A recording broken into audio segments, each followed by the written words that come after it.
बहुत समय पहले आसमान में इंद्रधनुष के 7 रंग एक दूसरे से झगड़ने लगे कि कौन सबसे अच्छा और खास है। सभी रंगों को लगता था कि वे सबसे सुंदर और जरूरी है। लाल रंग सबसे पहले बोला, मैं जीवन और साहस का प्रतीक हूँ। मैं खून का रंग हूँ जो जीवन का आधार है। बिना मेरे जीवन संभव नहीं है, इसलिए मैं सबसे महत्वपूर्ण हूँ। नारंगी रंग ने कहा, मैं सूरज की किरणों का रंग हूँ जो धरती को गर्माहट और रोशनी देता है।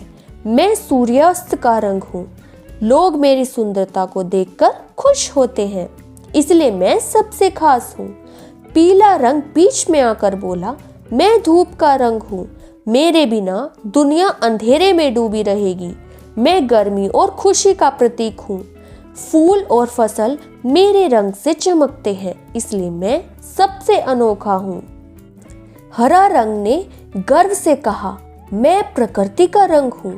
पेड़, पत्तियां, घास सब मेरे ही रंग के होते हैं।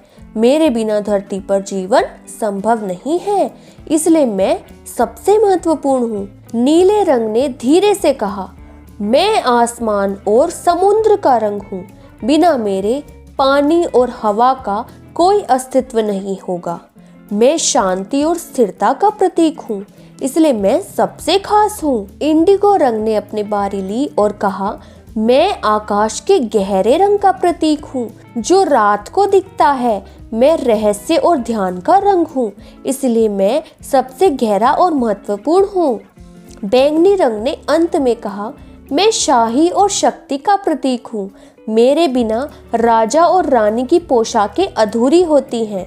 मैं भव्यता और गरिमा का रंग हूँ, इसलिए मैं सबसे अनमोल हूँ। सभी रंग एक दूसरे से यूं ही झगड़ते रहे।